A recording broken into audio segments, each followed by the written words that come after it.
Todo, absolutamente todo empieza en la mente.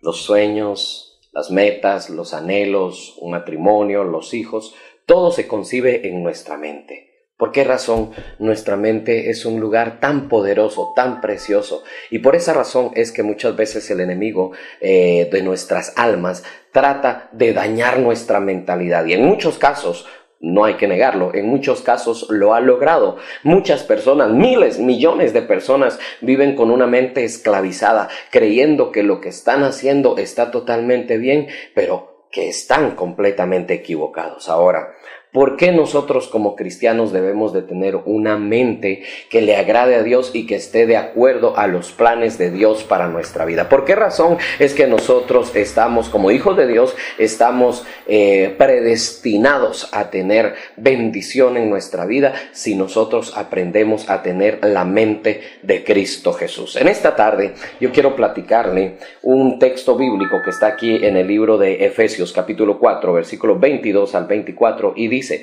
en cuanto a la pasada manera de vivir, despójense del viejo hombre que está viciado conforme a los deseos engañosos. Cuando el apóstol Pablo habla de esto, él sabe muy bien por qué lo estaba diciendo. Él sabe que hablar de esto para él era algo que él mismo había vivido. ¿Por qué? Porque antes de ser cristiano, él había sido perseguidor de la iglesia. Él había metido, encarcelado a personas. Él había perseguido, había destrozado, había golpeado, e inclusive estuvo muy de acuerdo y apoyó cuando fue martirizado el primer cristiano de la iglesia cristiana, valga la redundancia, quien fue Esteban. ¿Por qué razón? Porque él creía que él estaba en lo correcto y los cristianos estaban equivocados. Ahora, cuando él fue transformado por Jesucristo, usted recuerda el texto en el libro de los Hechos, en donde va camino a Damasco, Saulo, quien es Pablo, va camino a Damasco y Jesucristo lo detiene, lo para, y él cae del caballo y Cristo le habla y le dice: ¿por qué me persigues? Y él le pregunta a Jesús: ¿quién eres tú? Jesús le responde: yo soy Jesús a quien tú persigues. En ese momento, él tiene un encuentro con Jesucristo. A partir de ahí su vida empieza a ser diferente, las cosas empiezan a cambiar en su vida y él fue sometido a una transformación de su mente. Entonces, cuando él escribe esto, yo pienso de que él tiene absoluta autoridad de lo que estaba diciendo. ¿Por qué? Porque él había pasado ya el proceso. Y cuando usted lee el versículo 22 dice: en cuanto a la pasada manera de vivir, despójense del viejo hombre. Uno de los problemas que tenemos o que tienen muchos cristianos es que no han aprendido a despojarse de esa pasada manera de vivir. Han aprendido a ser personas cristianas, pero a la manera mundana. Qué terrible es esto, porque no han dejado que el Espíritu Santo moldee sus vidas. Dicen, van a la iglesia, están en la iglesia, pero no han aprendido a cambiar sus actitudes.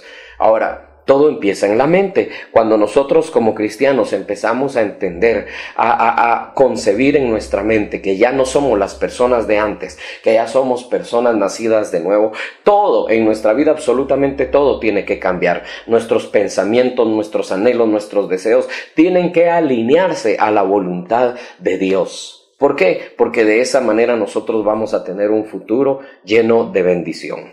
Note que dice que que nosotros nos debemos despojar de los deseos engañosos. Cuando él habla de deseos engañosos, él habla de vicios como alcohol, drogas, cigarro, la pornografía, el exceso de videojuegos, el exceso inclusive de Facebook, el exceso de Twitter, el exceso de WhatsApp y todas esas cosas que han envuelto a muchas personas hoy en día y que los tienen atados y que no los dejan ver más allá de su teléfono o ver más allá de su computadora. Cuando también habla de deseos engañosos, está hablando de los malos sentimientos como la avaricia, la ambición, el odio, el rencor, la envidia y otros más. También habla acerca de los malos hábitos como la pereza, la falta de visión, la falta de deseo de superación.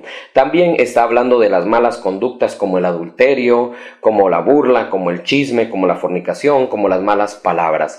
Al decir el apóstol Pablo que debemos quitarnos todo eso, él lo dice porque este es el inicio de la transformación, y como le dije a un inicio, todo empieza en la mente. Luego él dice, justo en el versículo 23, dice: y renovaos en el espíritu de vuestra mente. Si nosotros lo latinizamos, está queriendo decir que debemos de renovar nuestra mente. para que el Espíritu Santo tome control de ella, y que el Espíritu Santo tome control de ella y nos vaciemos nosotros de toda la basura que el enemigo nos había metido y nos empecemos a llenar de todo lo que el Espíritu Santo nos quiere dar, edificar nuestra vida por medio de pensamientos de bendición, pensamientos prósperos, pensamientos con metas, con visiones, con anhelos, con sueños, con deseos, pensamientos que hagan de nosotros personas de bien, no solo como cristianos, sino para toda una sociedad. Usted puede llegar a impactar su ciudad, su pueblo, usted puede llegar a impactar su país, puede llegar a impactar muchos lugares, pero todo empieza por la renovación de la mente. Pero ¿qué más dice acá? Dice en el versículo 24, dice, y vestidos del nuevo hombre, creado según Dios en la justicia y santidad de la verdad. Note que aquí dice, vístanse de un nuevo hombre. En primer lugar dijo que se debe renovar la mente, y en segundo lugar vestir de un nuevo hombre. ¿Por qué razón? Porque cuando él está diciendo esto, él está queriendo darnos a entender que todo empieza en la mente, pero como consecuencia también se tiene que dar un cambio en nuestra actitud. Cuando el apóstol Pablo habla de la renovación de la mente y el cambio de actitud, es decir, cuando él dice renovados en el espíritu de vuestra mente y vestidos de un nuevo hombre, está hablando de dos pasos que tienen que ir de la mano. Uno, cambiar mentalidad, y dos, actuar de acuerdo a esa mentalidad diferente, porque no es lógico el pensar que uno es exitoso pero no hacer absolutamente nada para realmente ser exitoso. No es lógico pensar o decir que alguien quiere ser ingeniero, pero al final ni se interesa por estudiar para llegar a ser un ingeniero. Es decir, tiene que haber una compatibilidad, tiene que haber una unidad entre la mentalidad y entre la actitud. Como cristianos, nosotros debemos de renovar nuestra mentalidad, pero también actuar de acuerdo a esa mentalidad. Cuando Cristo vino a esta tierra y dijo que Él había venido para dar libertad a los cautivos, era porque Él nos estaba queriendo dar a entender a nosotros que nosotros debíamos aprender a salir de la esclavitud, de la maldición que nos ataba en este mundo y llegar a tener una mentalidad completamente diferente. Amado hermano, yo deseo que usted sea prosperado en todas las cosas y que tenga salud y que le vaya bien, pero primeramente que su alma sea próspera. Recuerde que todo empieza por Jesucristo, todo empieza por que usted tenga al Señor Jesús en su corazón, y a partir de ahí se da el cambio, la transformación, una renovación de mente, una renovación de actitud. Mientras tanto, yo considero que usted puede hacer muchas cosas, pero al final todas llegarán a un tope, habrá infelicidad, habrá problema. ¿Por qué? Porque usted no tiene a Cristo en su corazón. Así que, bueno, pues que el Señor les bendiga. Esta fue una cápsula de bendición. Si el Señor nos permite, en una próxima oportunidad estaremos con todos ustedes. Que el Señor les bendiga, mis amados hermanos.